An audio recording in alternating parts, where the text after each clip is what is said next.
ಏನು ಹೇಳ್ತವ್ರೆ ಏನು ಹೇಳ್ತವ್ರೆ ಅವರು?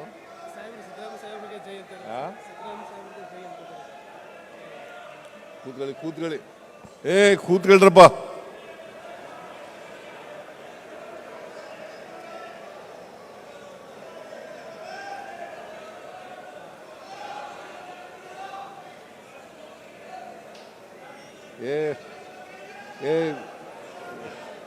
ಸುರೇಶ ಕೂತ್ಕೊಳ್ಳೋಕೆ ಕೇಳೋ ಅವ್ರಿಗೆ. ಏತ ನೀರಾವರಿ ಕೆರೆದು ಟೆಂಡರ್ ಆಗಿದೆ ಅಂತ ಹೇಳ್ಬೇಕಂತೆ ಆಗ್ತದೆ. ಎಲ್ಲರೂ ಶಾಂತಚಿತ್ತರಾಗಿ ಕುಳಿತುಕೋಬೇಕಾಗಿ ವಿನಂತಿಸ್ಕೊಳ್ತೇನೆ. ಎಲ್ಲರೂ ದಯಮಾಡಿ ಕುಳಿತುಕೊಂಡು ಕಾರ್ಯಕ್ರಮವನ್ನ ವೀಕ್ಷಿಸಬೇಕು.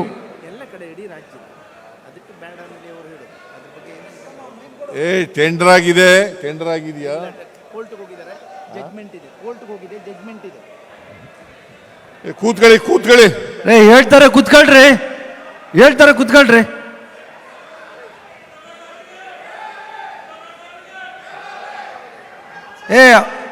ಬರ್ರಿ ಈ ಕಡೆ ಕ್ಯಾಮ್ರಾ ಅವರು ದಯವಿಟ್ಟು. ಕ್ಯಾಮ್ರಾ ಅವ್ರ ಜಾಗ ಬಿಡ್ರಿ, ಕೂತ್ಕೊಳ್ಳಿ. ಹೇಳ್ತಾರೆ ಸಾಹೇಬ್ರು ಹೇಳ್ತಾರೆ ಕೂತ್ಕೊಳ್ರಿ, ದಯವಿಟ್ಟು ಕೂತ್ಕೊಳ್ಳಿ ಪ್ಲೀಸ್, ಪ್ಲೀಸ್ ಕೂತ್ಕೊಳ್ಳಿ. ಕ್ಯಾಮ್ರಾ ಅವ್ರು ಈ ಕಡೆ ಕಳಿಸಿ, ಪೊಲೀಸ್ ಅವ್ರ ಕ್ಯಾಮ್ರಾ ಅವ್ರು ಈ ಕಡೆ ಕಳಿಸ್ರಿ. ಅವ್ರೇನೋ ಸಾಹೇಬ್ರು ಕೇಳ್ತಾವ್ರು, ಅದನ್ನೇ ದೊಡ್ಡದು ಇದು ಮಾಡ್ತಾ ಇದ್ದೀರಲ್ಲಪ್ಪ ಟಿ ವಿ ಅವರು, ಬಿಡ್ರಿ. ಕೂತ್ಕೊಳ್ರಿ, ಸಾಹೇಬ್ರು ಮಾತಾಡ್ತಾರೆ. ಬಿಡಿ ಬಿಡಿ ಪೊಲೀಸರು ಬಿಡಿ. ಅಣ್ಣ ಮಾತಾಡ, ದಯಮಾಡಿ ಕೂತ್ಕೊಳ್ಳಿ.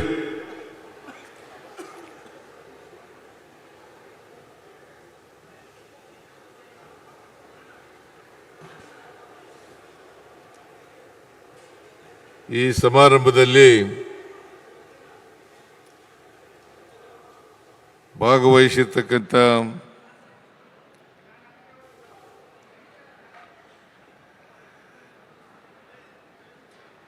ಮೀನುಗಾರಿಕಾ ಸಚಿವರು ಆದಂಥ ಶ್ರೀ ಮಂಕಾಳ ವೈದ್ಯ ಅವರೇ,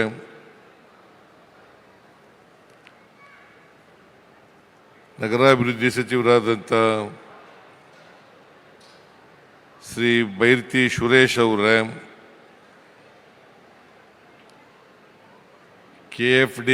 KFDC ಅಧ್ಯಕ್ಷರಾದಂಥ ಶ್ರೀಮತಿ ಮಾಲಾ ನಾರಾಯಣರಾವ್ ಅವರೇ, KCFF ಅಧ್ಯಕ್ಷರಾದಂಥ ಅರವಿಂದ್ ನಂಜೇಗೌಡ ಅವರೇ, ಕುಲಪತಿಗಳಾದಂಥ KC ವೀರಣ್ಣ ಅವರೇ,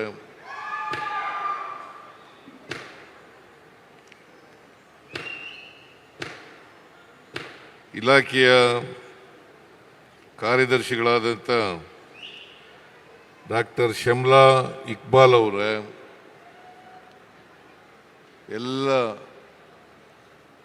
ಮೀನುಗಾರಿಕೆ ಇಲಾಖೆಯ ಅಧಿಕಾರಿಗಳೇ, ಈ ಸಮಾರಂಭದಲ್ಲಿ ಭಾಗವಹಿಸಿರ್ತಕ್ಕಂಥ ಎಲ್ಲ ಆತ್ಮೀಯ ಬಂಧುಗಳೇ, ತಾಯಂದಿರೇ,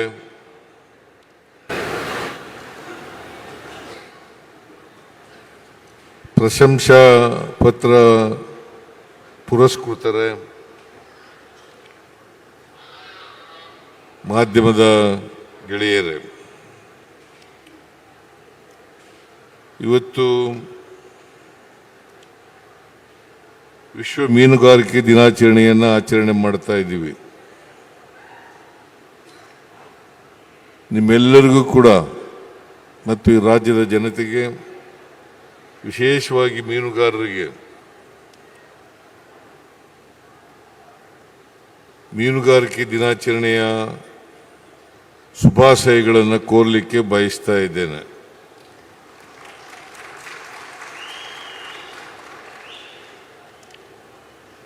ಮೀನುಗಾರಿಕೆ ಇಲಾಖೆಯಿಂದ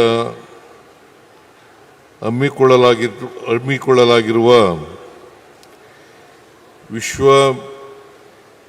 ಮೀನುಗಾರಿಕೆ ದಿನಾಚರಣೆ ಮತ್ತು ಮತ್ಸ್ಯ ಮೇಳ 2025 ಇದನ್ನು ಅತ್ಯಂತ ಸಂತೋಷದಿಂದ ಉದ್ಘಾಟನೆ ಮಾಡಿದ್ದೇನೆ.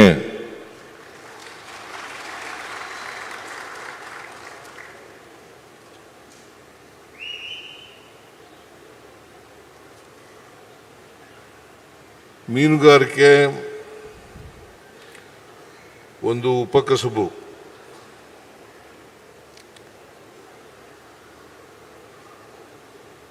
ಇದು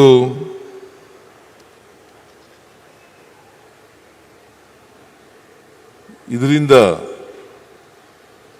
ಆಹಾರ ಭದ್ರತೆ, ಪೌಷ್ಟಿಕಾಂಶದ ಸಿಗ್ತಕ್ಕಂಥ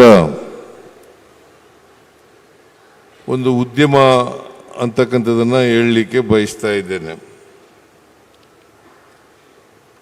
ಮೀನುಗಾರಿಕೆಯನ್ನು ಮಾಡ್ತಕ್ಕಂಥ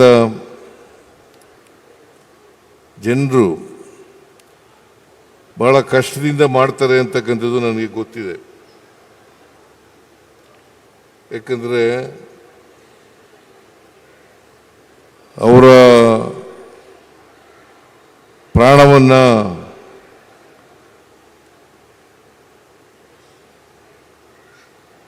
ಜೀವದ ಹಂಗು ತೊರೆದು ಮಾಡುವ ಕಷ್ಟದ ಕಾಯಕ ಇದು. ಇದರಿಂದ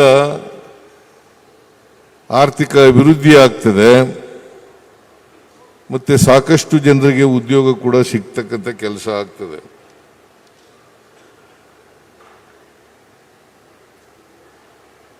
ನಾವು ನಮ್ಮ ಭಾರತ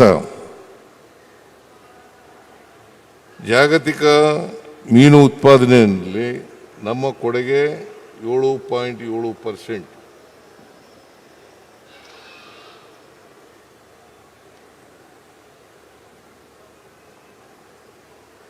ಮತ್ತೆ ರಫ್ತು ಮಾಡ್ತೀವಿ ಮೀನುಗಳನ್ನು. ಇಡೀ ಜಗತ್ತಿನಲ್ಲಿ ನಾವು 4ನೇ ಸ್ಥಾನದಲ್ಲಿದ್ದೀವಿ.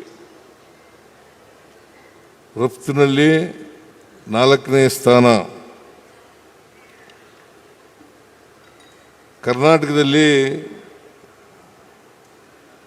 ಸುಮಾರು 320 ಕಿಲೋಮೀಟರ್ ಉದ್ದದ ಕರಾವಳಿ ಪ್ರದೇಶ ಇದೆ.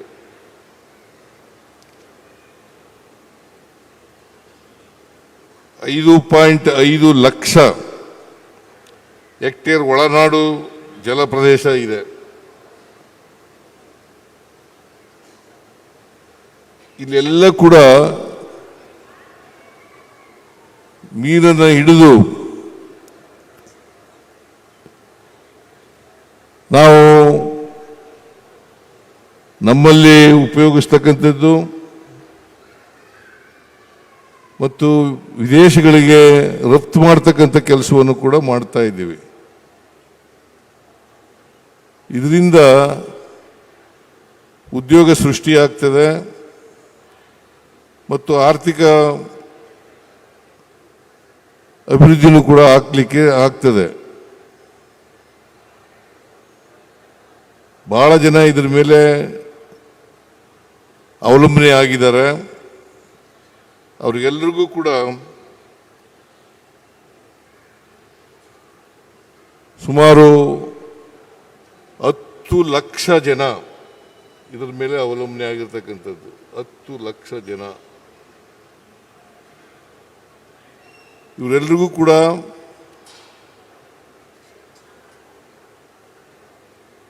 ಜೀವನ ಆಧಾರವಾಗಿರ್ತಕ್ಕಂಥ ಕಸುಬು ಇದು. ಜೊತೆಗೆ ನಾವು ಇಡೀ ದೇಶದಲ್ಲಿ ಕರ್ನಾಟಕ ರಾಜ್ಯ 3ನೇ ಸ್ಥಾನದಲ್ಲಿದೆ ಅಂತ ಹೇಳಲಿಕ್ಕೆ ಹೆಮ್ಮೆ ಅನಿಸುತ್ತೆ.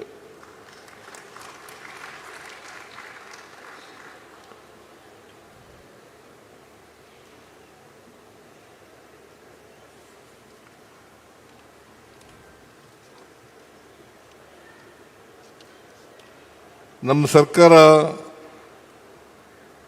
ಈ ಸಾರಿ ಅಸ್ತಿತ್ವಕ್ಕೆ ಬಂದ ಮೇಲೆ ಮೀನುಗಾರರ ಬಹು ಮುಖ್ಯ ಬೇಡಿಕೆಯಾದಂಥ ಯಾಂತ್ರೀಕೃತ ದೋಣಿಗಳಿಗೆ ವಾರ್ಷಿಕ ಮಿತಿ 1.5 ಲಕ್ಷ ಲೀಟರ್ ಇತ್ತು. ಅದನ್ನು 2 ಲಕ್ಷ ಲೀಟರ್ ಮಾಡಿದ್ದೀವಿ.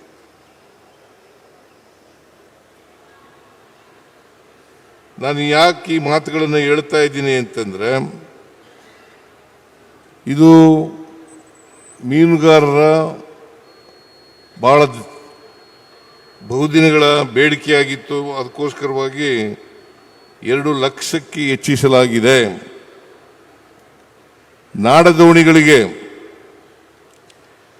ಕೈಗಾರಿಕಾ ಸೀಮೆ ಎಣ್ಣೆ ಇದೆಯಲ್ಲ, ಅದನ್ನು ಪ್ರತಿ ಲೀಟ್ರಿಗೆ 35 ರೂಪಾಯಿ ಅಂತ ರಿಯಾಯಿತಿ ದರದಲ್ಲಿ ಕೊಡ್ತಾ ಇದ್ದೀವಿ. ಆಮೇಲೆ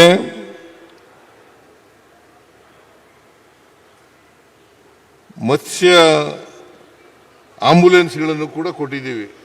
ಆಮೇಲೆ ಸಮುದ್ರ ಆಂಬುಲೆನ್ಸು ಸುಮಾರು 7 ಕೋಟಿ ರೂಪಾಯಿನ ಖರ್ಚು ಮಾಡಿ ಅದನ್ನು ಒದಗಿಸ್ಕೊಡ್ತಕ್ಕಂಥ ಕೆಲಸವನ್ನು ಮಾಡಿದ್ದೇವೆ.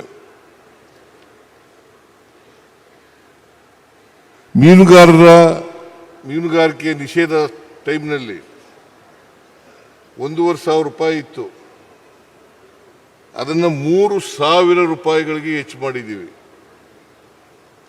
ಯಾಕಂತಂದರೆ ಮೀನುಗಾರರ ಜೀವನ ನಡೀಬೇಕು ಅನ್ನೋ ಕಾರಣಕ್ಕೋಸ್ಕರ ಮಾಡ್ತಾ ಇದ್ದೀವಿ. ಆಮೇಲೆ 10,000 ಮೀನುಗಾರರಿಗೆ ಮನೆ ಕಟ್ಟಿಕೊಡ್ತಕ್ಕಂಥ ಕೆಲಸವನ್ನು ಮಾಡ್ತಾ ಇದ್ದೀವಿ. ಹೌದೇನಪ್ಪ?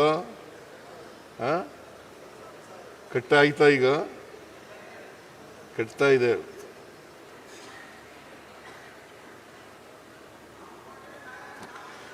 ಮತ್ತೆ ಬಜೆಟ್ನಲ್ಲಿ 3,000 ಕೋಟಿ ರೂಪಾಯಿಗಳನ್ನು ಮೀನುಗಾರಿಕೆ ಇಲಾಖೆಯಲ್ಲಿ ಇಟ್ಟಿದ್ದೇವೆ.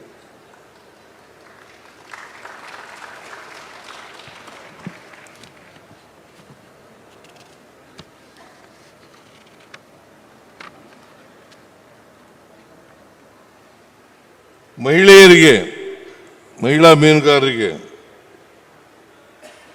ಶೂನ್ಯ ಬಡ್ಡಿ ದರದಲ್ಲಿ 3 ಲಕ್ಷ ರೂಪಾಯಿಗೆ ವರೆಗೂ ಕೂಡ ಕೊಡ್ತೀವಿ.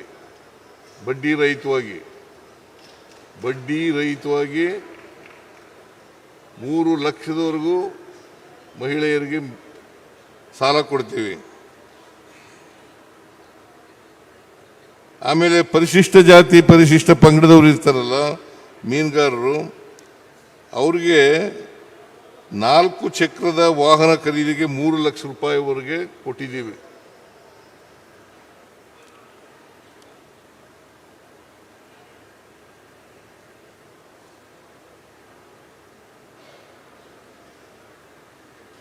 ಮುಂದಿನ ದಿನಗಳಲ್ಲಿ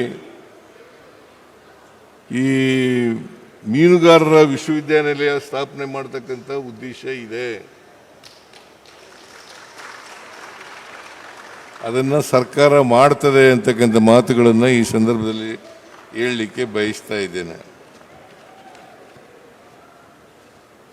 ಆದ್ದರಿಂದ ನಮ್ಮ ಸರ್ಕಾರ ಒಳನಾಡು ಮೀನಿರ್ಬೋದು ಮತ್ತು ಕರಾವಳಿ ಮೀನುಗಾರರು ಇರ್ಬೋದು, ಅವರೆಲ್ಲರಿಗೂ ಕೂಡ ಎಲ್ಲ ರೀತಿಯ ಅಭಿವೃದ್ಧಿಯನ್ನು ಮಾಡ್ತಕ್ಕಂಥ ಕೆಲಸವನ್ನು ಮಾಡ್ತದೆ ಅಂತಕ್ಕಂಥ ಮಾತುಗಳನ್ನು ಹೇಳಲಿಕ್ಕೆ ಬಯಸ್ತಾ ಇದ್ದೇನೆ. ಮಂಕಳ ವೈದ್ಯ ಅವರು ಉತ್ತರ ಕನ್ನಡ ಜಿಲ್ಲೆಯವರು, ಮೀನುಗಾರರ ಕುಟುಂಬದಿಂದ ಬಂದಂಥವರು. ಅವರು ಅದಕ್ಕೆ ಅವ್ರಿಗೆ ಮೀನುಗಾರಿಕೆ ಇಲಾಖೆನೇ ಕೊಟ್ಟಿರೋದು. ಮೀನುಗಾರಿಕೆ ಇಲಾಖೆಯನ್ನು ಅಭಿವೃದ್ಧಿಪಡಿಸಬೇಕು. ಇದರ ಮೇಲೆ ಹೆಚ್ಚಿನ ವಿಡಿಯೋಗಳಿಗೆ ಪ್ರತಿಧ್ವನಿ ಯೂಟ್ಯೂಬ್ ಚಾನೆಲ್ ಸಬ್ಸ್ಕ್ರೈಬ್ ಮಾಡಿ, ಬೆಲ್ ಐಕಾನ್ ಕ್ಲಿಕ್ ಮಾಡಿ.